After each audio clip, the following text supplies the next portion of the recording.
with the United States. But this has gone a few steps further, especially when, in my opinion, the Israeli lobby has invested a lot in the political class in the United States to the extent that some people nowadays argue and say that Israel has hijacked the foreign policy of the United States. And Israel has its own aspirations in the region.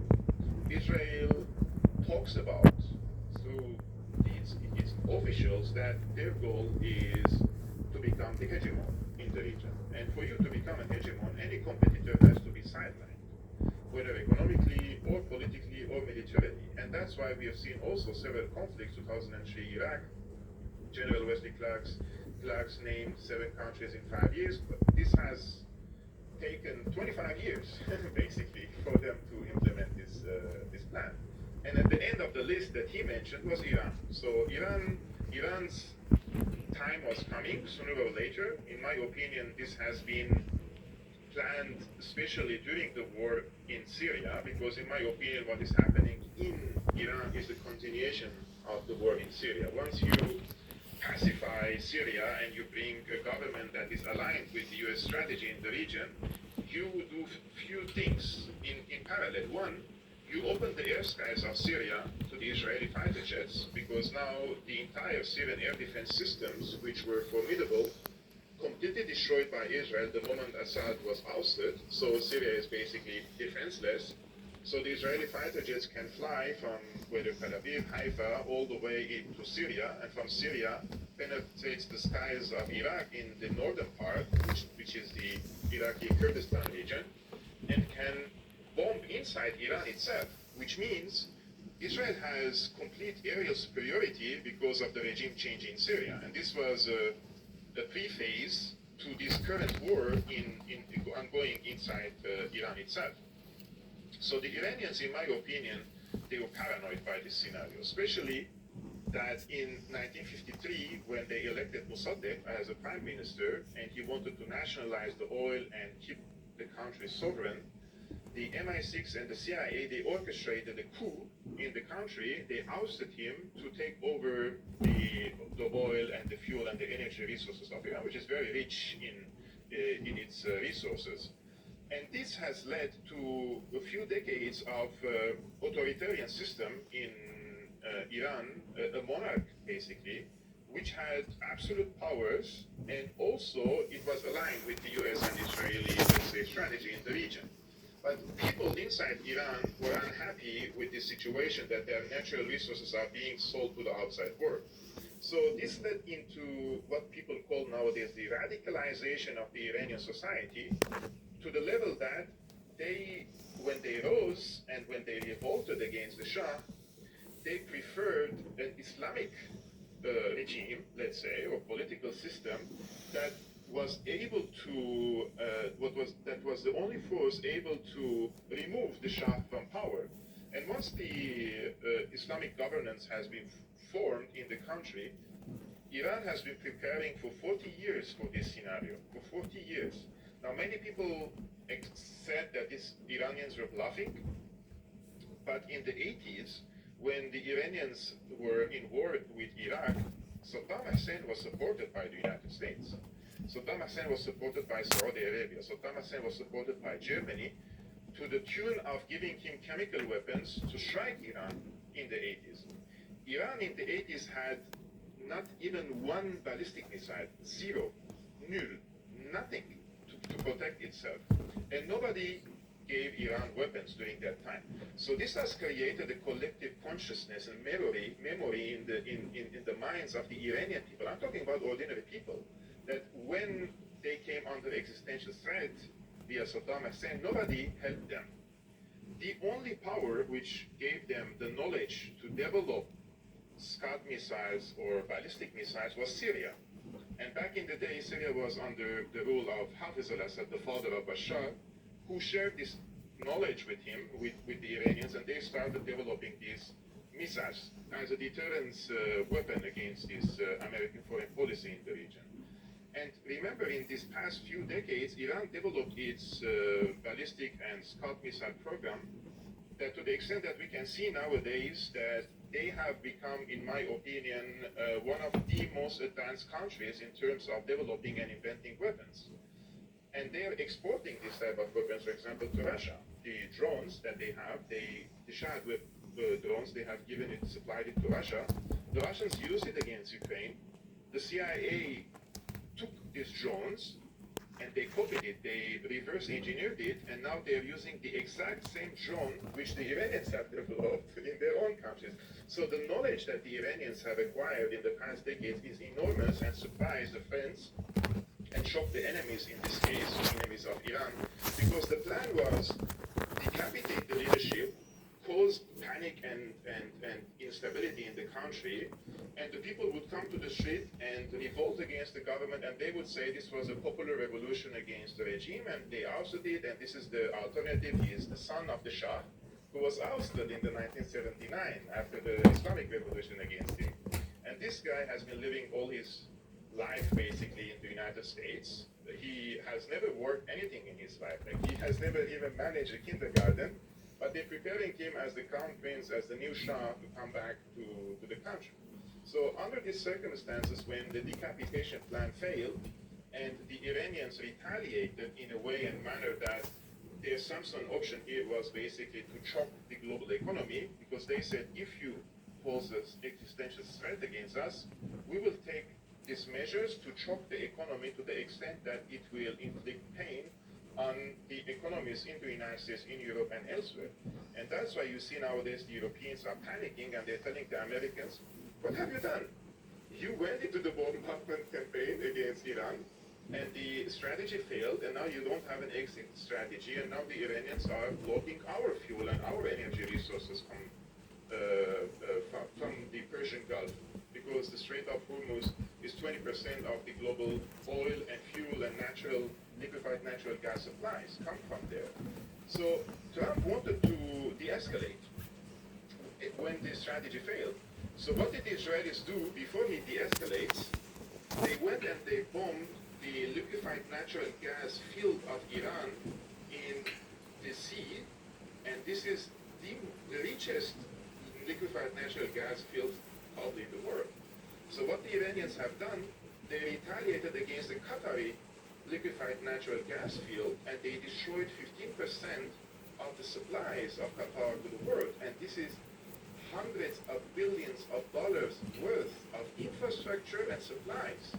And now the Europeans who buy, I think, 10% or 15% of the gas from Qatar, they're cut from this Qatari gas, from the Qatari gas, they cut themselves from the Russian gas. So what is going to happen to Europe?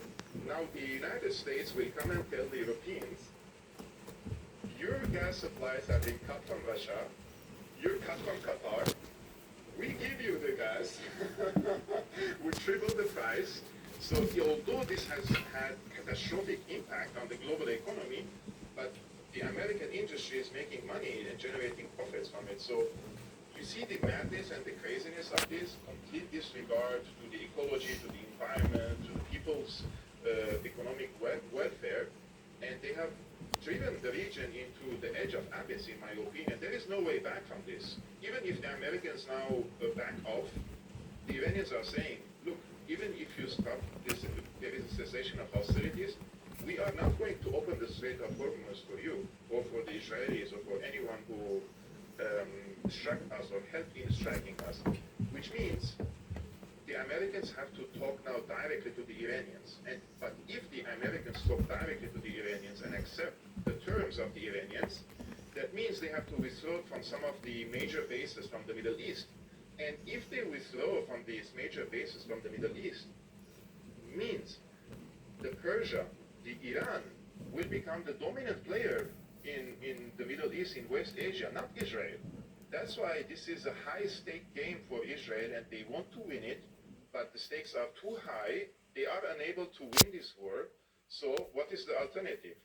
David Sachs, who is, they call him the crypto tsar of Trump, he said that he's worried of Israeli nuclear attack against Iran under such circumstances. So this is where we are at the current moment. It's a big stalemate, and nobody is able to decisively win this war, let's say. Ama amongst many things that prick up my ears as I listen to you there, you talk about the way in which Iran has developed weapons. And I was listening just yesterday to London-based Alexander Markouris, who I know from the Duran, talking in forensic detail about the recent strike by Iran on a fortified HQ within Israel using a Fatah 2 hypersonic weapon, which, you know, sliced through the Israeli defences, Iron Dome or whatever, like a hot knife through butter, and enabled a strike that killed 7 very senior Israeli officers, who critical to Israel's operations. You know, so underlining the extent to which Iran is a very, very serious player in the world of the most advanced weaponry.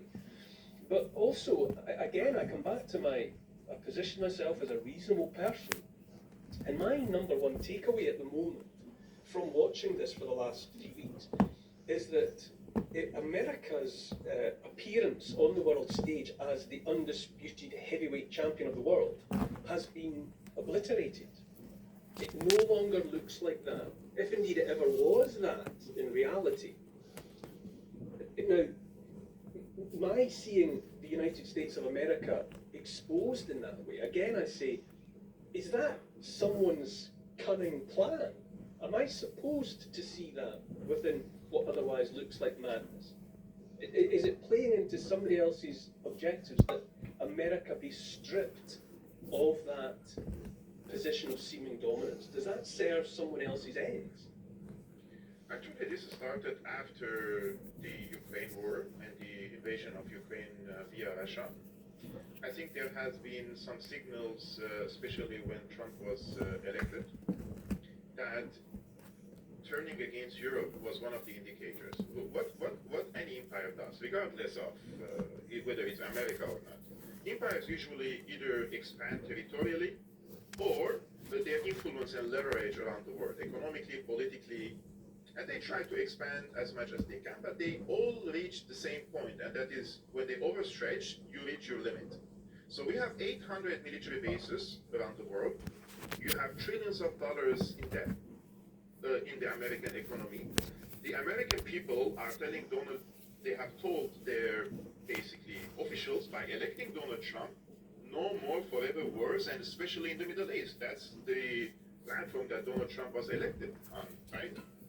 Once he came to power, and in my opinion, he froze the war in Ukraine, I already sensed that they are going to go to war against Iran, because this is just a temporary freezing of the war. They were talking with Russia, they're saying we are interested in peace agreement, because the priority of Israel through its lobby in Washington, D.C., Jared Kushner, Witkoff, many others who are very influential on the foreign policy of the United States, they prioritized Iran over Ukraine, because they want to hit Iran in the region for a simple reason. Iran is the only state actor, whether you agree with its political, domestic politics, this is all irrelevant.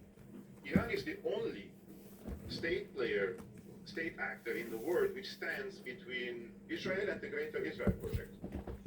And the Israeli officials say, we want to expand in Lebanon, we want to expand in Syria, we want to create the Greater Israel Project, which extends between the Nile to the Euphrates. And Iran is standing against that. So that's why they wanted to prioritize, in my opinion, Iran for this reason one. And the reason two, Iran is one of the biggest suppliers of cheap, reliable energy to China. And China is a competitor, the biggest competitor, the only challenge, in my opinion, to the American supremacy in the world, especially through its business relationships. And then we have the AI competition between the United States and China. And China is benefiting from cheap energy resources from Iran to fuel its AI infrastructure and expansion in the AI research and the implementation of AI systems in its own country and abroad. So the United States also had an interest there. But the United States was able to cooperate with Iran because the Iranians are rational actors and they would have dealt with the Americans in terms of selling and buying fuel. But the Americans imposed sanctions on the Iranian companies, so they cannot buy from them. So they blocked the possibility to cooperate with the Iranians. And that is the only reason is, in my opinion, Israel. Were it not for Israel, America would have normal relationship with Iran and other nations in the region. But Israel has hijacked, in my opinion, the foreign policy of the United States to the extent that the Americans were talking to the Iranians. The Iranians accepted to give up their enriched uranium, the 60% enriched uranium. The Omani foreign minister was present there. He was mediating, and Jonathan Powell was there. And both of them said that the Iranians accepted to give up their enriched uranium. So the Israelis went and struck the Iranians to sabotage these peace talks, these negotiations between the Americans. And the Americans had to go to war because then, if the Israelis strike first, their bases will come under attack. So they didn't want to receive this type of retaliation. And then telling the Iranians, so we are not part of this. This is just the Israelis. No, they are the power that they pretend to be the leading power in this operation. And as you said, now this image of being the leading power has diminished, it shattered. People can see that it was Israel which initiated this war. And when Donald Trump wanted to de-escalate, again the Israelis struck Iran so badly in their natural gas fields, so the escalation would be impossible. Also, assassinating Ali Larijani. Ali Larijani is a civilian person. He was the head of the it's like the National Security Council in Iran. He's the brain which is connecting between the security measures, the military retaliation, and the negotiations. He is basically a pragmatic guy and talking to the Americans. And if the Americans want to talk to Iran, they know the guy. So you killed the messenger, you killed the diplomat. Now what happened in Iran is the IRGC, which many people say they are the radical force in Iran, they have taken over most of the political and military apparatuses there. So you eliminate the moderates, then the replacement is what they call the hardliners, because nowadays in Iran, if you talk to the Americans, then and after all this bombardment, then you will be seen as a traitor to the country. So this hardened the Iranian foreign policy even further, that I don't see really there's an opportunity for a compromise between the Americans and the Iranians under these circumstances. Now, another signal that the Americans lost this image of dominating, let's say. First, they knocked out Syria, as I said, very successful. Then they went after Venezuela, successful. So they had this feeling of emboldenment that they could go after Iran. And we thought that Iran will compromise. And Iranians were ready to compromise. But at the same time, they were ready also for war. I think they have miscalculated the Iranian response, and they have listened to these so-called think tanks and the foreign policy experts and all these people who were whispering in the ears of Donald Trump and creating the illusion that Iran is a paper tiger. You could go in a bombardment campaign from the air. Imagine the craziness of the idea to go out in war against a 90 million people nation and thinking you could literally do regime change only from the air. So this has completely, in my opinion, backfired, and this is shattering the image of the United States, also among the European allies. Now the European allies have learned the hard lesson, and the United States came after the European continent. They want the Greenland, they want to impose the tariffs against the Europeans, and Ursula von der Leyen, she bowed to Donald Trump. But now the Europeans learned that this approach of bowing to the United States, it increases the American thirst to take over more resources from these countries and more taxation and more money into their economies on the expense of the European people and in this case also the Gulf countries, because the Gulf countries who accepted to receive all these military bases in their own countries, the premise was they will protect us. But the question is from who they will protect you. Now these military bases have become basically targets to the Iranian attacks against the Persian Gulf monarchies, because these bases are not purely defensive. They are collecting data on Iran. They have their missiles, they have their fighter jets, they have their spying technologies there and watching inside Iran. And Iran considered them legitimate targets and hitting these military installations. And now the question is, where is the United States and its role to protect the Persian Gulf monarchies, right? And the evidence is so overwhelming. Just one point, Neil, that all these THAAD missiles, all these air defense systems, they are surrounding Israel, the vast majority of them. Meanwhile, the Persian Gulf monarchy is left exposed. America brought its air defenses from South Korea, from Taiwan, from other places, and installed them in Israel. Meanwhile, the UAE, Saudi Arabia, Qatar, and the rest are completely exposed. So what is the point of putting all your eggs in the basket of the United States for protection if